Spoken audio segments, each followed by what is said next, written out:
بسم الله الرحمن الرحيم. الحمد لله والصلاة والسلام على رسول الله وعلى آله وصحبه أجمعين، أما بعد. وعن ابن مسعود رضي الله عنه قال: دخلت على النبي صلى الله عليه وسلم وهو يوعك وقلت: يا رسول الله إنك توعك وعكا شديدا. عبد الله بن مسعود رضي الله عنه ذلك حديثا صحابي പറയാണ്, റസൂൽ സല്ലല്ലാഹു അലൈഹി വസല്ലം അരികിലേക്ക് ചെന്നു. അത് റസൂൽ പനി ബാധിച്ച് കിടക്കാൻ അവസാന സമയം, വലിയ പ്രയാസത്തിന് വലിയ വേദനയോടെ റസൂൽ കിടക്കാൻ. ഞാൻ ചോദിച്ചു അല്ലാഹുവിന്റെ റസൂലിനോട്: യാ റസൂലല്ലാഹ് ഇന്നക തുഅഖു വഅകൻ ശദീദ, താങ്കൾക്ക് നല്ല പനിയുണ്ടല്ലോ.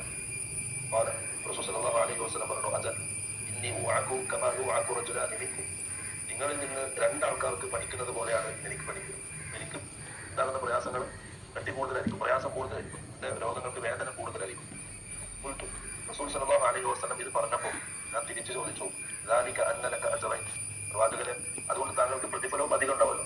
രണ്ടാളുടെ പനി ബാധിക്കുന്ന സമയത്ത് രണ്ടാൾക്കാരുടെ പ്രതിഫലം ഉണ്ടാവല്ലോ. റസൂൽ സല്ലല്ലാഹു അലൈഹി വസല്ലം പറഞ്ഞു: അതെ, പ്രതിഫലം അധികമായിരിക്കും.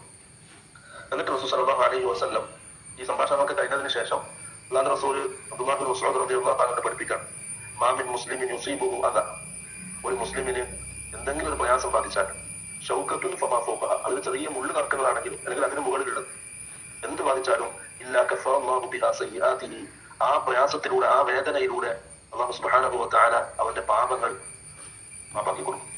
വഹദ്ദത അൻഹു ദുനൂബഹു, അവന്റെ തെറ്റുകൾ മായ്ക്കപ്പെടും. ആ പ്രയാസത്തിലൂടെ, ആ ബുദ്ധിമുട്ടുകളിലൂടെ അവന്റെ തെറ്റുകൾ ഇല്ലാതാക്കി കൊടുക്കും.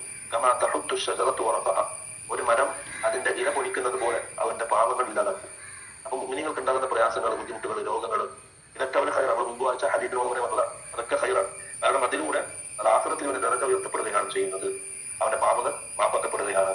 അടുത്തൊരു ഹദീസ് അബൂ ഹുറൈറ റളിയല്ലാഹു അൻഹു ഉദ്ധരിക്കുന്ന ഹദീസ്: ഖാല റസൂലുള്ളാഹി സ്വല്ലല്ലാഹു അലൈഹി വസല്ലം മൻ യുരിദില്ലാഹു ബിഹി ഖൈറൻ യുസീബു മിൻഹു, ആരുടെയെങ്കിലും വിഷയത്തിൽ അല്ലാഹു ഖൈർ ഉദ്ദേശിച്ചിട്ടുണ്ടെങ്കിൽ അവൻ അല്ലാഹു പ്രയാസങ്ങൾ ദുനിയാവിലെ ബുദ്ധിമുട്ടുകളായിരിക്കും, പരീക്ഷണങ്ങളായിരിക്കും. പ്രവാചകന്മാരുടെ ചരിത്രങ്ങൾ ഖുർആനിൽ വായിച്ചാൽ എല്ലാ പ്രവാചകന്മാരും വലിയ പരീക്ഷണ ഘട്ടത്തിലൂടെ കഴിഞ്ഞു പോയിട്ടുണ്ട്. വലിയ ബുദ്ധിമുട്ടുള്ള ജീവിതത്തിൽ എല്ലാ പ്രയാസങ്ങളും ദുരിതങ്ങളും പ്രവാചകന്മാരുടെ ജീവിതത്തിൽ അവർ അനുഭവിച്ചിട്ടുണ്ട്. അത് അല്ലാഹു സുബ്ഹാനഹു വ തആല ഖുർആനിൽ പ്രതിപാദിച്ചിട്ടുണ്ട്. അപ്പൊ അല്ലാഹുക്ക് ഇഷ്ടം കൂടുന്നതനുസരിച്ച് ദുനിയാവിൽ പ്രയാസങ്ങളായിരിക്കും, പരീക്ഷണങ്ങളായിരിക്കും, ബുദ്ധിമുട്ടുകളായിരിക്കും. അത് അടിമ അല്ലാഹുവിലേക്ക് അടുക്കാൻ കാരണമായിരിക്കും. ഇനി തീരെ പ്രയാസമില്ലാത്തവർക്ക്, നല്ല സുഖത്തിൽ ജീവിക്കുന്നവർക്ക് അല്ലാഹുക്ക് ഇഷ്ടമില്ല എന്ന് വരില്ല. അങ്ങനെ തിരിച്ചു മനസ്സിലാക്കാൻ പാടില്ല. അതാണ് ഈ രണ്ട് ഹദീസും ഇമാം നബവി റഹിമഹുല്ലാഹ് ഈ ബാബു സുഹറിൽ കൊണ്ടുവന്നത്. നമുക്ക് എന്ത് പ്രയാസം ഉണ്ടെങ്കിലും ക്ഷമിക്കാം, അല്ലാഹുവിന്റെ തീരുമാനത്തിൽ, അല്ലാഹുവിന്റെ പരീക്ഷണമാണ്. നമുക്ക് പ്രയാസങ്ങൾ ഉണ്ടാകുമ്പോൾ അല്ലാഹുവിന്റെ ഒരു പ്രത്യേകം അടുപ്പ് നമുക്കുണ്ട്, അല്ലാഹു ഖൈർ ഉദ്ദേശിക്കുന്നുണ്ട് എന്ന നിയത്തിൽ ക്ഷമിക്കാൻ വേണ്ടിയിട്ടാണ് ഈ ഹദീസ് ഈ ബാബിൽ കൊണ്ടുവരുന്നത്. ആഖിറു ദഅവാനാ അൽഹംദുലില്ലാഹി റബ്ബിൽ ആലമീൻ. അസ്സലാമു അലൈക്കും വറഹ്മത്തുള്ളാഹി വബറകാതുഹു.